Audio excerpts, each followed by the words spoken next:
वरिष्ठ नेत्री एवं आमर उपसभापति स्नेहागिनी चुरिया महोदय एवं उपस्थित अच्छा आमर सीनियर जनरल सेक्रेटरी भृगु बक्सीपात्र केतोटी गुरुत्वपूर्ण प्रसंग रे आज आपण मानकर दृष्टि आकर्षण आम करने को जाऊँ।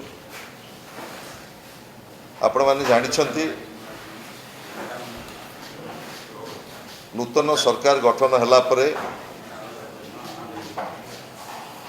12 तारीख को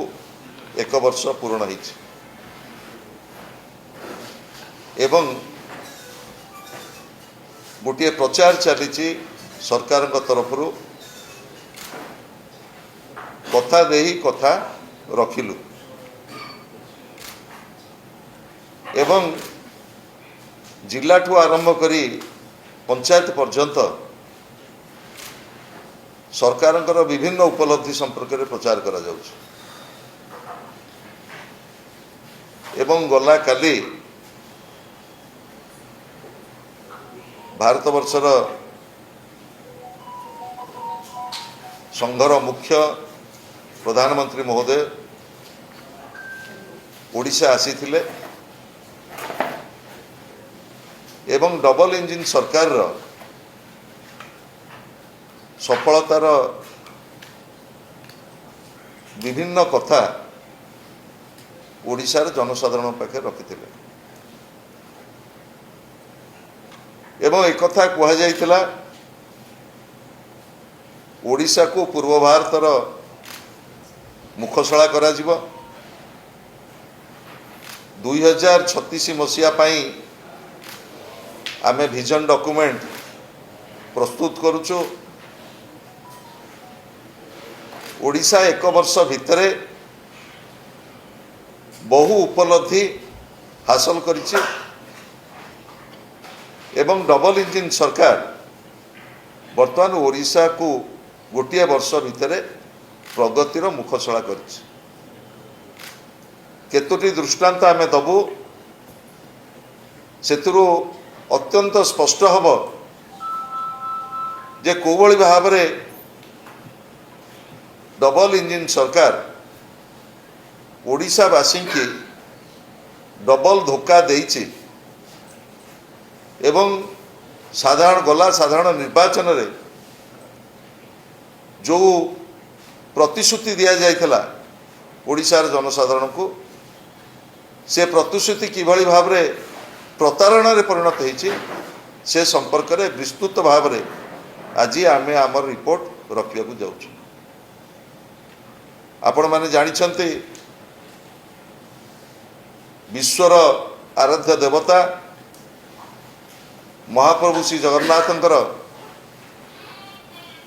श्रीक्षेत्रर विकास करिवा पई विगत सरकार समय रे तत्कालीन मुख्यमंत्री नवीन बाबू नेतृत्व रे महाप्रभु श्री जगन्नाथंकर श्रीक्षेत्रर व्यापक विकास करिवा पई हाथ को निया जाइथिला कार्य ता भितर श्रीक्षेत्र परिक्रमा ठू आरंभ करी श्रीदांड ठू आरंभ करी मल्टी लेवल पार्किंग ठू आरंभ करी आपण मानकर जो जो प्रोजेक्ट निया जाइथिला से संपर्क रे मुटिके विस्तृत भाव में आपण मानक पाखे रखिया चाहे। आमर डेवलपमेंट मठ मंदिर development Shri Jagannath reception centre एवं श्री जगन्नाथ टेम्पल एडमिनिस्ट्रेशन मुख्य कार्यालय श्री सेतु श्री दांड जगन्नाथ वल्लभ भक्त मानक पई रहिबा पई तांको पई घर multi level car parking dedicated लोक चलवा डेडिकेटेड रास्ता पब्लिक कन्वेंस जोन एवं सबुठारु बड़ प्रतीक्षित श्री जगन्नाथ इंटरनेशनल एयरपोर्ट ये सबू कार्यगुड़िक नवीन बाबू समय रे महाप्रभु श्री जगन्नाथ श्रीक्षेत्र विकास ପାଇଁ हाथ को निया जायतिला किंतु दुर्भाग्यर कथा गला साधारण निर्वाचन समय रे ओडिशार 4.5 कोटी भोटर भाई भौणी मानक कहगला जे श्रीमंदिर रत्न भंडार चाबी जाइछि भारी बाहर को एवं आमे चाबी खोजी के आनिकी दबु चाबी की चोरी करके नहीं जाइछन चाबी की जा हेले भी आमे खोजी के आनिकी दबु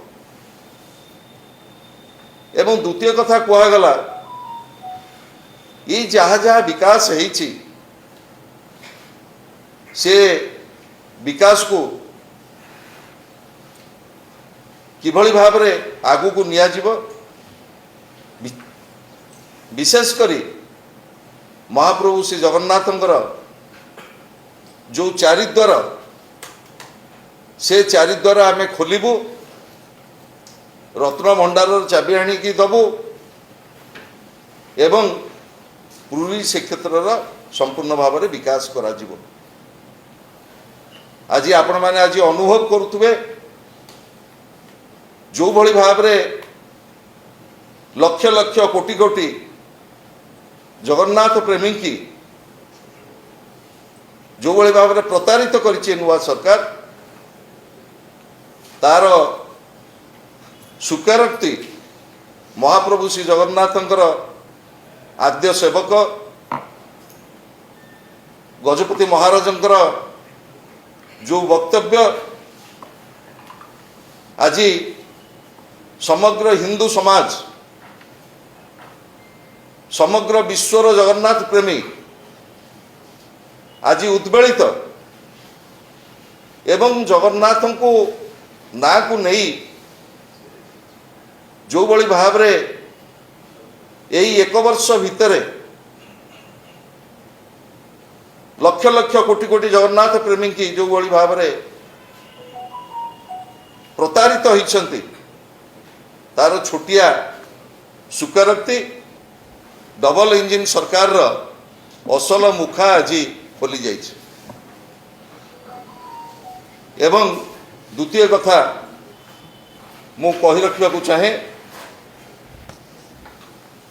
बहु प्रचारित करागला खबर कागज रे पुष्टा पुष्टा विज्ञापन दियागला भारतीय जनता पार्टी तरफ कहगला रत्न भंडार चाबी जो हजि जाइछि आमे ताकू खोजी आनिकी दबु किंतु राज्य सरकार ओडिशा हाईकोर्ट रे एफिडेविट करिकी देले एई जो रत्न भंडार चाबी हजि जाइछि से संपर्क रे आमे कोनोसी कथा सार्वजनीन करि परिबु नाही हाईकोर्ट रे एफिडेविट कले राज्य सरकार जो रत्न भंडार चाबी संपर्क रे आमे कोनोसी कथा सार्वजनीन करिबु नाही एक कथा हाईकोर्ट रे एफिडेविट करिकी देले एथुर आपण माने अनुभव करंतु सरकार जो डबल इंजिन सरकार जो द्वैत आभिमुख्य निर्वाचन समय रे कौन कहिथिले एवं वर्तमान कौन कहउछन एथिरु स्पष्ट जे किभली भाव रे डबल धोखा डबल मिछ कोटि कोटि जगन्नाथ प्रेमी की मध्य करा जाई पारे एवं आ गोटे कथा कहिथिले आमे गणति मणति करिवु गोटे वर्ष पूर्ण हला रत्न भंडार रे जहाँ सबू महाप्रभु जगन्नाथंकर रत्न अलंकार रही तार गणति मणति प्रक्रिया केते बाट गला ताकू मध्य आपण माने विचार करिवे एवं सबुठारु दुर्भाग्यर कथा आउ 5 दिन परे महाप्रभु श्री जगन्नाथंकर विश्व प्रसिद्ध घोषयात्रा अनुष्ठित हब। प्रभु वर्तमान अणसर अलारनाथ पीठरे दर्शन चली महाप्रभुंकर एवं सेतेबेले कहिथिले हमर जे आमे टोटाल ई जो मंदिर जगन्नाथंकर मंदिर परिचालना करिवा पई परिचालना कमिटी आउ 4 दिन पर घोषयात्रा किंतु 1 वर्ष भितर मंदिर परिचालना कमिटी गठन हो पारिला नहीं। ये बोध हुए ओडिशा इतिहास रे ये प्रथम थरक एमिति एक घटना महाप्रभु श्री जगन्नाथंकर परिचालना को नहीं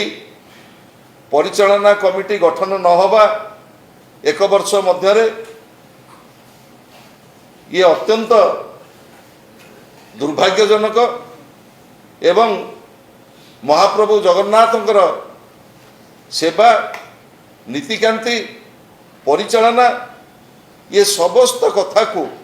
सुनियंत्रित करने जो परिचालना कमिटी स्वतंत्र भाव में अधिकृत ये परिचालना कमिटी गठन न होबा 1 वर्ष मध्य तार विचार ओडिशावासी कोटि कोटि जगन्नाथ प्रेमी करेंगे। एवं द्वितीय कथा को मु जाऊँगी एठी कहगला 1 वर्ष पूर्ति रे जे ओडिशा को पूर्व भारतर विकास आमे मुखसला करूँ। डबल इंजिन सरकार सबु प्रकार इन्वेस्टमेंट आनिबे ओडिशार अर्थनैतिक प्रगति हब ओडिशा को बहु इन्वेस्टमेंट आसीबो किंतु आमर जो सेंट्रल ग्रांट आमे पाऊ से सेंट्रल ग्रांट जहाँ दिया जाइए 2023-24 रे आमे पाइथिलु 21,000 कोटी किंतु डबल इंजिन सरकार आसिला परे 2024-25 रे ता कसिकरी आसिकी पहुँचलानी 17,000 कोटी जोटा सर्वकालीन आमर कमिची 18% को कमिची आमर केंद्रीय अनुदान ओडिशा ये हैला डबल इंजिन सरकारंकर ओडिशा प्रति ये गोटे उपलब्धि नुह ये ओडिशा प्रति गोटे ऐतिहासिक अवहेला कहले केंद्र सरकारंकर अत्युक्ति हब नाही। कारण आमे जेतेबेले नवीन पट्टनायक राज्यर दायित्व नहीं थिले 2023-24 आर्थिक वर्ष रे आमे केते पाइथिलु एवं नूतन सरकार आसिला परे सेतेबेले 2024-25 आर्थिक वर्ष रे ये जो 18% केंद्रीय अनुदान कमिला राज्य को केंद्र सरकारंकर ओडिशा प्रति वैमातृक मनोभाव ओडिशा प्रति जो भाव यह अत्यंत स्पष्ट। ओडिशार खनिज संपद ओडिशार कोयला ओडिशार प्राकृतिक संपद ओडिशार बेलाभूमि ओडिशार 3 पोर्ट एवं विशेषकर आमर पूर्वतट रेलवाई आमे कोटि कोटि टंका सेंट्रल एक्सचेकर को कंट्रीब्यूट करुला बेले ओडिशा प्रति केंद्र सरकारंकर यही जो आभिमुख्य केंद्रीय अनुदान जो भली भाव में 18% राज्य को कमई दिगला केंद्र सरकार ओडिशा सरकार प्रति कौन आभिमुख्य ओडिशावासी प्रति कौन आभिमुख्य ताको ओडिशावासी विचार करेंगे एवं मु केतोटी क्षेत्र कथा कहवा को चाहे प्रधानमंत्री आवास योजना प्रधानमंत्री अर्बन आवास योजना ग्राम्य सड़क योजना कृषि सिंचाई योजना एवं जल जीवन मिशन एवं कृषि विकास योजना प्रत्येक क्षेत्र रे आमे 2024 आर्थिक वर्ष रे जहाँ अनुदान आमे पाइथिलु सेक्टर वाइज 2024-25 आर्थिक वर्ष रे केंद्रीय अनुदान प्रत्येक सेक्टर रे बर्तमान कमी जाइछि एवं सबू मिसिला परे केंद्रीय अनुदान 18% राज्य बर्तमान हरैछि एवं आउ केतोटी गुरुत्वपूर्ण प्रसंग मु आपण मान पाखे रखा चाहे आमर अर्थ कमिशन 15th फाइनेंस कमिशन पाखे माननीय मुख्यमंत्री जो दाबी रखी 14th फाइनेंस कमिशन रे आमे 4.69 पाइथिला बेले 15th फाइनेंस कमिशन रे नूतन सरकार राज्यर विभिन्न सेक्टर वाइज विकास पाई जो दाबी रखिते ता वर्तमान ह्रास पाई 4.52 रे पहुंची एटा आमर 15th फाइनेंस कमिशन जो अनुदान आमे सांविधानिक व्यवस्था भितर पाइबा ओडिशार जोटा हक आमे पाइबा कथा हमको कई दयाकरी दौने जोटा डिवैल्यूएशन ऑफ फंड केंद्र सरकार जोटा दायित्व रही जे विभिन्न राज्य मानकु बंटन करिब आर्थिक अनुदान जदि समग्र राज्य उन्नत हुए भारत वर्ष समृद्ध हम किंतु ओडिशा प्रति केंद्र सरकार जो आभिमुख्य ओडिशा को ठारू जो भली भाव में विभिन्न प्राकृतिक संपदर जो प्रकार खनिज शेष पाउची केंद्र सरकार एवं पूर्वतट रेलवाई जो भली भाव में पाउछंती किंतु आमको देला बेले जो फाइनेंस कमिशन ग्रांट रे मध्य आमे ह्रास पाइछि एवं मु एठी कहि रखिया चाहे आमर इंडस्ट्रियल कॉरिडोर कथा हमें कहितलु जो इंडस्ट्रियल कॉरिडोर 2020 मसीह केंद्र सरकार घोषणा करथिले आरंभ हम भाईजाक पर्यंत आसिक पहुँचब मद्रास रो आउ गोटे इंडस्ट्रियल कॉरिडोर आसीबो गुजरात रू कलिकता पर्यंत ताको ओडिशा को एक्सटेंशन करबा पई कहितलु दाबी पत्र मध्य दिया जायतिला ता उपरे सरकार संपूर्ण भाव में नीरव एवं जोटा बर्तमान 12टी सहर जोटा इंडस्ट्रियल आमर स्मार्ट सिटी घोषणा करछंती केंद्र सरकार चलित बजेट रे आपण जानिछंती सारा भारत वर्ष रे जेते खनिज संपद रही तार 40% डिपोजिट रही ओडिशा रे एई जो प्रचुर संभावना रही खनिज संपद रो जो प्रचुर संभावना एवं आमर जो कोस्ट लाइन रही से आम आशा करूँ केंद्र सरकार जो नुआ आमर इंडस्ट्रियल स्मार्ट सिटी घोषणा करेंगे निश्चित भाव में ओडिशार कौन सहर राउरकेला भली सहर एथे रही भावुलु किंतु जो 12टी सहर को केंद्र सरकार घोषणा कर ओडिशा बाद पड़ी एवं सबुठारु गुरुत्वपूर्ण प्रसंग मु आपण मानक पाखरे बारंबार उठाई गोपालपुर ठारू दीघा पर्यंत जो कोस्टाल हाईवे ओडिशा विकास जो मूलदुआ रो स्वप्न आमको देखाई गला 2015 नवकलवर समय केन्द्रमंत्री आमको स्वप्न देखिकी जाइथिले कोस्टाल हाईवे हम ओडिशार अर्थनैतिक विकास हम ओडिशार पर्यटन ठू आरंभ करी आर्थिक विकास रे एक मूलदुआ पड़ा कोस्टाल हाईवे से कोस्टाल हाईवे संपूर्ण भाव में बातिल कर दी जाइए एवं यही जो 4 लेनिंग कोस्टाल हाईवे को 2 लेनिंग करने वर्तमान केंद्र सरकार जातीय राजपथ कर्तृपक्ष वर्तमान विचार करुछन। ये ओडिशा प्रति केंद्र सरकार यही भली जो आभिमुख्य ये आभिमुख्य को नहीं राज्य ओडिशार जनसाधारण जो भली भाव में 1 वर्ष तले भोट देकरी नूतन सरकार को आनी आपण माने विचार करेंगे किभली भाव में ओडिशावासी की धोखा दि जाए। मु आशा करी गोटे गणतांत्रिक व्यवस्था रे ओडिशार न्याय्य हक न्याय्य प्राप्य पाइबापी संघर मुख्य हिसाब से राष्ट्र मुख्य हिसाब से प्रधानमंत्री निश्चित भाव में ओडिशा प्रति तांकर जो गणतांत्रिक दायित्व रही एवं आमर जो गणतांत्रिक अधिकार रही